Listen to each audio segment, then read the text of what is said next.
Well, in the world of politics, the midterms, the critical midterms, now just days away. Caroline Heldman, professor of critical theory and social justice at Occidental College, is here to break it all down for us. We're in the critical final stretch, Caroline. Good morning, Giselle. Great to see you. Yes, nail-biter election coming on Tuesday. Boy, it is so stressful. So President Biden hitting the airwaves last night, his message that 300 election deniers running for office could spell the end of democracy. This is Republican Wisconsin gubernatorial candidate Tim Michels is telling supporters that if he wins, Republicans will never lose another election in the state. Tell us what you make of all of this and the gravity of this election.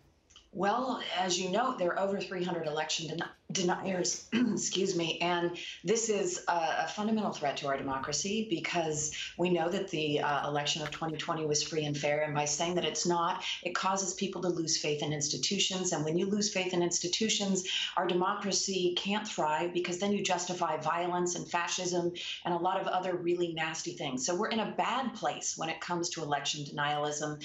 I will note that 75% of Americans are actually very concerned about this. Of course, Democrats and Republicans don't agree on what the threat is. But if we elect folks who overturn elections, then we are going to be in a terrible place for our democracy. But Caroline, is this message gaining any traction? Because all the polls show that there is a red wave coming and that the economy, inflation, takes precedent over a threat to democracy. It's a great question, Giselle. Yes, people are concerned about it, but you're right. It's a low priority in this election. It simply is. The number one issues are inflation and the economy. Then you've got Roe sort of in the middle, but threats to democracy are a low concern for voters, even though most Americans know that it's a problem. Do you think women will turn out for the Roe-Vember elections and make the difference here with the youth vote, or are you not seeing that happening? Well, we certainly saw an increase in registration and enthusiasm amongst young voters and women. But what we are seeing is more enthusiasm amongst Republicans in general than Democrats. I think if the election was held a month ago or two months ago after the Dobbs decision overturning Roe, that it would have been a much bluer election. But Democrats peaked early, and heading into the election on Tuesday, we actually see momentum behind Republicans. Do you think we can trust the polls? No, I think this is a highly volatile election for the reason that you've noted, which is we just don't know how Roe's going to play out here. All right. When it comes to the Senate, many say it's all coming down to Arizona, Georgia, Nevada, and especially Pennsylvania. Many say a lost amendment odds would be catastrophic for the Democratic Party. What are you looking for in terms of the Senate races come Tuesday night? Well, really looking at turnout, that's going to determine the outcome of this. And you're right, the balance of the Senate requires that Democrats hold on to a couple of those seats. It is looking less likely that they will do that. But again, anybody's guess as to how this all plays out. There was some idea that Fetterman would be kind of a shoo-in over Amendment Oz, Dr. Oz in the state of Pennsylvania. But recent issues with his stroke have put that race into play. We also see incredibly high voter turnout in Georgia amongst Black men, which appear to be breaking for Walker, but will really need better polling data leading up to Tuesday to know how that will shake out. But again, Democrats need to hold on to 2 seats in order to hold power in the Senate. I really want to ask you about that Senate race in Georgia, all critical after Democrats flipped that state just last year in that special election. What did you make of President Obama and Herschel Walker trading barbs on the campaign trail and how that might impact the black vote? Well, about 41% of folks have already cast their vote in Georgia, so it won't affect those voters. But those who are heading to the polls, I think, President Barack Obama coming off the bench it's unusual. We don't see him do this very often. And obviously, the Democratic Party is bringing him in for this last minute effort.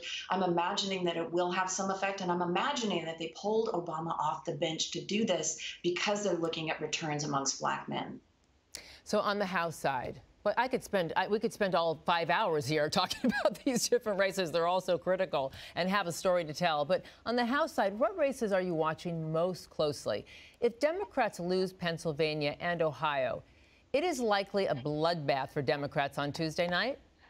That's right. And we saw this in the 2018 election with Donald Trump, where his approval rating was just above 40%, about where Biden's is. We see these massive swings in midterm elections, which are seen as indictments on the ruling party, especially when you have the economic and inflation situation that we have, which I should note is a global situation, but we always hold presidents accountable for that regardless.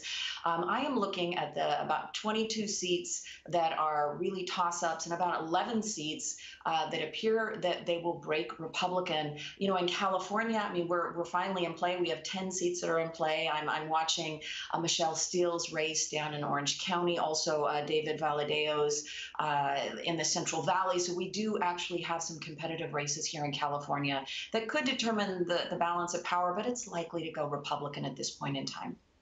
If Republicans win both houses, President Biden's entire agenda is at stake. What else can we expect from Republicans if they take over both houses?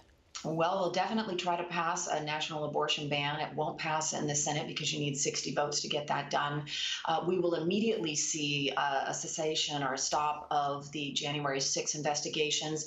And we will see a lot of committees that are formed for pretty partisan reasons, right? We'll likely see an effort to impeach Joe Biden. We'll definitely see a committee or 2 or 5 formed to investigate Hunter Biden. So what we will see is a weaponization of the committees in the House of Representatives.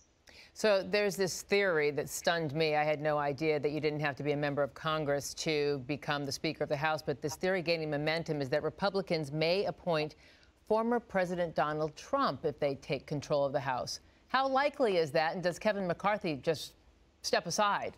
I don't think Kevin McCarthy steps aside. I don't think anybody who has power simply steps aside. And this is, as you note, a theory. It has not been borne out in the courts. So if Donald Trump were to attempt to make a run along those lines, he would face opposition from the Republican Party, certainly the leadership in Congress.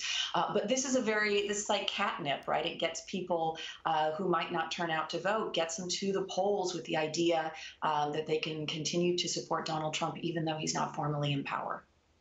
I mean, I have to go now, but how unprecedented is this midterm election for you?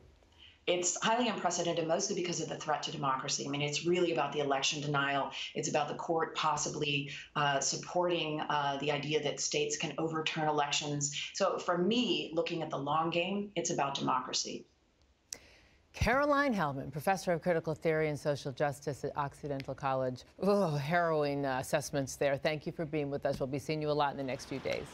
Thanks, Giselle. As we head out to break, take a look at what God has done. You need a little hope in the midst of all this chaos.